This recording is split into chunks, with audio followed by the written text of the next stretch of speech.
எனதருமை Mars media நேயர்களே, உங்கள் எல்லாருக்கும் ஜோதிட குருஜியின் இனிய வணக்கங்கள். எல்லாருக்கும் எல்லா நலமும் வளமும் கண்டிப்பாக கிடைக்கணும், பிரச்சனைகள் குறையணும் அப்படின்னு சொல்லிட்டு இந்த பதிவு நான் ஆரம்பிக்கிறேன். இந்த பதிவுக்கு போகிறதுக்கு முன்னாடி நம்ம சேனலை சப்ஸ்கிரைப் பண்ணலைன்னா சப்ஸ்கிரைப் பண்ணிக்கோங்க. ஏன் அப்படின்னா நாங்கள் போடுற பதிவுகள் உங்களுக்கு உடனே கிடைக்கும். அடுத்து உங்களோட கமெண்ட்ஸில் உங்களோட சந்தேகத்தெல்லாம் கேளுங்க. உங்களோட சந்தேகத்தை தினப்பலன் கொடுக்குறோம்ல, அதுலேயே உங்களுக்கு நாங்கள் கொடுக்குறோம். பதிவை நீங்கள் கமெண்ட்ஸ் கொடுங்க, உங்கள் கேள்விக்குண்டான பதிலை நான் உங்களுக்கு தினப்பலனில் கொடுத்துட்றேன். நீங்கள் டெய்லி தினப்பலன் பார்க்கும்போதே உங்களோட சந்தேகத்துக்கு உண்டான விட உங்களுக்கு கிடச்சிரும். லைக் பண்ணுங்கள் இந்த பதிவை பார்த்துட்டு, அது எங்களுக்கு ரொம்ப ஒரு ஹெல்ப்ஃபுல்லாக இருக்கும், உத்வேகத்தை கொடுக்கும். அந்த வகையில் இந்த பதிவில் நம்ம என்ன பார்க்க போகிறோம் அப்படின்னா, சுக்கிர பகவானின் பேச்சு. இந்த சுக்கிர பகவான் அப்படின்னாலே நமக்கு ஒரு சந்தோஷம் கிடைக்கும். ஏன்னா சந்தோஷக்காரகனே அவர் தான். இந்த உலகம் எங்கின்றிருக்குன்னு காரணமே சுக்கிர பகவான் தான். ஒரு சில விஷயங்களை உங்களுக்கு சில தெளிவாக நான் உங்களுக்கு சொல்லலான்னு இருக்கேன். அது ஒரு தனியாக ஒரு பதிவு போடுறேன்.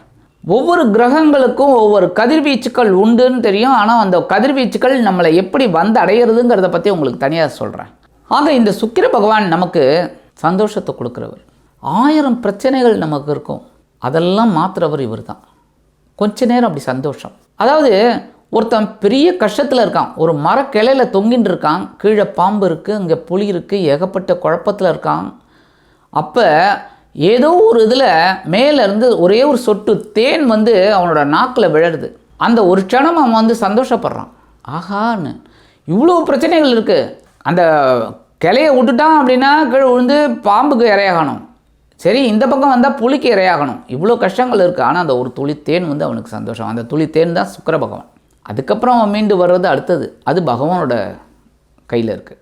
ஆக இந்த சுக்கிர பகவான் 19/1/2024 12/2/2024 வரைக்கும் தனுசு ராசியில் 25 நாள் சஞ்சாரம் பண்ண போகிறார்.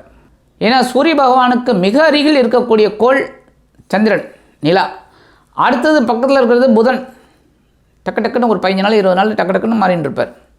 சில சமயம் அஸ்தங்கம் ஆகிடுவார். ஏன்னா சூரியனோட ஒளியை வாங்கிட்டு அஸ்தங்கம் ஆகிடுவார். அடுத்தபடியாக சுக்கிர பகவான். இந்த சுக்கிர பகவான் நமக்கு அற்புதமான ஒரு பலன்களை கொடுத்துட்டே இருப்பார். அவர் தான் மாதம் வர்றவர், மாறிகிட்டே இருக்கிறவர். அந்த வகையில் இந்த சுக்கிர பகவான் 25 நாட்கள் தனுசு ராசியில் இருந்துட்டு நம்மளுக்கெல்லாம் என்னென்ன பலாபலன்களை ஒவ்வொரு ராசிக்கும் கொடுக்க போகிறாருங்கிறத பற்றி நம்ம இப்போ தெளிவாக பார்ப்போம். பதிவுக்கு போகலாமா? எனதருமை கடகராசி நேயர்களே, இந்த பதிவில் நம்ம என்ன பார்க்க போகிறோம்னா சுக்கிர பகவானின் பெயர்ச்சி. இந்த சுக்கிர பகவான் யார் அப்படின்னு பார்த்திங்கன்னா, உங்களுக்கு சுகாதிபதி, அதே சமயம் லாபாதிபதி. அற்புதம். இதில் என்ன அற்புதம்னு நீங்கள் கேட்கலாம். சுகம் அப்படின்னாலே என்ன? ஜாலியாக இருக்கிறது, சந்தோஷமாக இருக்கிறது. அது இந்த சந்தோஷக்காரகனே சுகாதிபதியாக இருக்கிறது, சந்தோஷமாக இருக்கணும். அவ்வளோ. ஒரு உடல் ஆரோக்கியம் இல்லை அப்படின்னாலும் அதையும் சந்தோஷமாக எடுத்துப்பீங்க. சரி, ஒரு மாத்திரையை போட்டு நம்ம மட்டுக்கு வேலையை பார்க்கலாம் அப்படின்னு நினைக்கக்கூடிய ஆசாமிங்க நீங்கள். இதே சுக்கிர பகவான் உங்களுக்கு லாபாதிபதி. லாபத்தையும் இவர் தான் ஏற்படுத்தி கொடுக்குறாரு. ஆக சுகாதிபதியும் லாபாதிபதியுமான சுக்கிர பகவான் இதுவரைக்கும் உங்களுக்கு பஞ்சமஸ்தானமாகி 5ஆம் இடத்துல இருந்தார். குழந்தைகளின் மூலம் சில குழப்பங்களை கொடுத்தாலும் குழந்தைகளின் மூலம் சந்தோஷத்தையும் கொடுத்தார். சில பேருக்கு இந்த குலதெய்வ பிரார்த்தனைகளெல்லாம் நிகழ்த்திருக்கீங்க.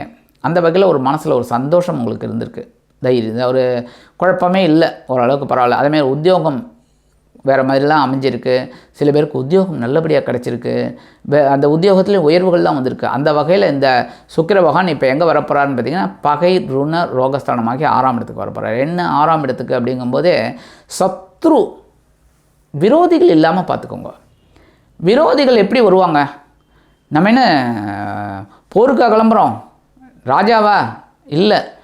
ஆனால் நம்மளோட நாக்கு தான் ராஜா. என்னென்னா நம்ம பேசுகிற வார்த்தை தான். ஒருத்தன் ஒரு கிராமத்துக்கு போயிட்டு, இந்த கிராமத்தில் இருக்கிறவன்லாம் நல்லவனா கெட்டவனா அப்படின்னு கேட்டானா. அதுக்கு அவன் சொன்னானா, உன் நாக்கு நல்லபடியாக இருந்ததுன்னா அவங்க நல்லவங்க, உன் நாக்கு கெட்டபடியாக இருந்ததுன்னா அவங்க கெட்டவங்க அப்படின்னா. அதாவது நம்ம பேசுகிற வார்த்தை தான். சில சமயம் சில பேச்சு வழக்குகள் பிரச்சனையில் கொண்டு விடும். நீங்கள் கூட சமீப காலங்களில் பேப்பரில் பார்த்துருக்கலாம். சில பேச்சுக்கள் பிரச்சனைகளை கொண்டு விடும். அந்த மாதிரி தான் பேசக்கூடாது. அந்த வகையில் சத்துருக்கள் விரோதிகள் உருவாகுவாங்க. ஆக இந்த பகைருண ரோகஸ்தானத்துக்கு வரக்கூடிய சுக்கிர பகவான் உங்களுக்கு சில குழப்பங்களை உத்தியோகத்தில் கொடுப்பார். என்ன அப்படின்னா, உத்தியோகத்தில் கொஞ்சம் வேலை அதிகமாக இருக்கும். சப்போஸ் 6 மணிக்கு முடிச்சுட்டு நீங்கள் கிளம்பக்கூடிய ஒரு நேரத்தில் ஒரு 6:15 கிளம்பக்கூடிய ஒரு நேரம், இல்லைன்னா ஒரு 6:30க்கு கிளம்பக்கூடிய ஒரு நேரம் அமையும். எதனால் அப்படின்னா, கொஞ்சம் வேலை பளு அதிகமாக இருக்கும். அதெல்லாம் நீங்கள் பெருசாக எடுத்துக்காதீங்க. ஏன்னா இன்றைக்கி நம்ம செஞ்சோம்னா அடுத்த நாள் ஒரு பர்மிஷன் போட்டுக்கலாம். அதனால் இதை வந்து இன்பமாக எடுத்துக்கோங்க. அந்த மாதிரியே போனாலே உங்களுக்கு சத்துருக்களே இருக்காது. அடுத்தபடியே அந்த கொடுக்கல் வாங்கலில் இருக்கிற கடகராசிக்காரர்கள் கொஞ்சம் கவனமாக இருக்கணும். ஏன்னா அந்த வட்டி பணமாவது வசூல் பண்ணிடணும்னு நினைக்கணும். எப்படியாவது பேசி சமாளித்து வட்டி பணமாவது வாங்கிடணும்னு நினைக்கணும். அதேமாரி முக்கியமாக உடல் ஆரோக்கியத்தில் கொஞ்சம் கவனமாக இருங்க. சாதாரண மற்ற கிரகங்கள் ஓரளவுக்கு உங்களுக்கு அனுகூலமாக இருக்குது அப்படின்னாலும் கொஞ்சம் அந்த சுக்கிர பகவான் அப்படி இப்படி ஒரு காட்டலாம். என்ன அப்படின்னா, ஒரு விருந்துக்கு உங்களை அனுப்புவார், ஒரு கேளிக்கைகளுக்கு அனுப்புவார். ராத்திரி ரொம்ப நேரம் ஆகிடும். அதெல்லாம் நீங்கள் அவாய்ட் பண்ணணும். விருந்து அவாய்ட் பண்ண முடியாது. தேவையான உணவு எடுத்துக்கோங்க. உடம்புக்கு ஒத்துக்காத உணவு வேண்டாம். அந்த மாதிரிலாம் இருந்தாலே போகும். அதான் உடல் ஆரோக்கியத்தில் கொஞ்சம் கவனமாக இருந்தால் போகும். ஏற்கனவே மருத்துவ செலவுகள் இருந்ததுன்னா அதெல்லாம் அப்படியே மெயின்டைன் பண்ணிட்டு வாங்கோ. மற்றபடி இந்த குரு பகவான் பார்த்தீங்கன்னா உங்களோட ஜீவனஸ்தானத்தில் இருக்கார். பரபரப்பாக தான் இருக்கீங்க. பார்த்தீங்கன்னா இந்த கடகராசி சேர்ந்தவங்கள்லாம் சாதாரணமாகவே முடியல அப்படின்னாலும் எல்லா வேலைகளையும் இழுத்து போட்டுன்னு செய்யக்கூடிய ஆளுங்க. ஜீவனஸ்தானம் அப்படிங்கும்போதே பரபரப்பாக இருந்தால் தான் நல்லது. உத்தியோகத்தில் இருக்கிறவாலும் சரி, தொழில் வியாபாரத்துலேயும். அடுத்தபடியாக ராகு வந்து பாக்கியஸ்தானத்தில் இருக்கார், 9ஆம் இடம். கேது சகாயமாக இருக்கார், சகாயஸ்தானம். முயற்சிகள் வெற்றியடையும், பாக்கியங்கள் உருவாகும். யோகக்காரகன் பாக்கியத்தை அள்ளி கொடுப்பான். கேது பகவான் ஞானத்தை கொடுத்து உங்களது முயற்சிகளை முன்னேற்றி விடுவார். அடுத்தபடியாக இந்த சனீஸ்வர பகவான் அஷ்டம ராசியில் இருக்கார். கவலையே படாதீங்க. நிறைய பேர் வந்து பயமுறுத்துவாங்க. அஷ்டம ராசியில் இருந்தால் அவ்வளோதான் கஷ்டங்கள். அகப்பட்டவனுக்கு அஷ்டமத்தில் சனி, அதனால் நீங்கள் அகப்பட்டீங்க அவ்வளவுதான். களத்திரஸ்தானத்தில் சசயோகம் இருந்தாலும் உங்களுக்கு சில குழப்பங்களை கொடுத்தார். குடும்பத்துலேயும் சரி, உடல் ஆரோக்கியத்துலேயும் சரி, உத்தியோகத்துலேயும் சரி குழப்பங்களை கொடுத்தார். குழந்தைகளுக்கு கல்யாணம் ஆகலையேங்கிற ஒரு கவலையும் கொடுத்தார். சில பேருக்கு கல்யாணம் ஆகிடுத்து குழந்தை இல்லையேங்கிற கவலையை கொடுத்தார். அஷ்டமராசிக்கு வந்தோன்னா ஓரளவுக்கு உங்களுக்கு அனுகூலம் கிடைக்கும், கவலைப்பட வேண்டாம். ஏன்னா கும்பராசி சனீஸ்வர பகவானோட ஆட்சி வீடு தான். அதனால் பெரிய அளவில் பாதிப்புகள் இராது. அப்படின்னாலும் உடல் ஆரோக்கியத்தில் கொஞ்சம் கவனமாக இருக்கும். மற்றபடி இந்த சுக்கிர பகவான் பகைருண ரோகஸ்தானமாகிய 6ஆம் இடத்துல சிறு சிறு குழப்பங்களை கொடுத்தாலும் உங்களுக்கு மனதளவில் இருந்து வந்த வேதனைகளை குறைத்து சந்தோஷத்தை ஏற்படுத்தி கொடுப்பார் என்று கூறி விடைபெறுகிறேன். நன்றி, வணக்கம். மீண்டும் ஒரு அருமையான பதிவில் நான் உங்களை மனமகிழ்ச்சியோடு சந்திக்கிறேன். வாழ்த்துக்கள்.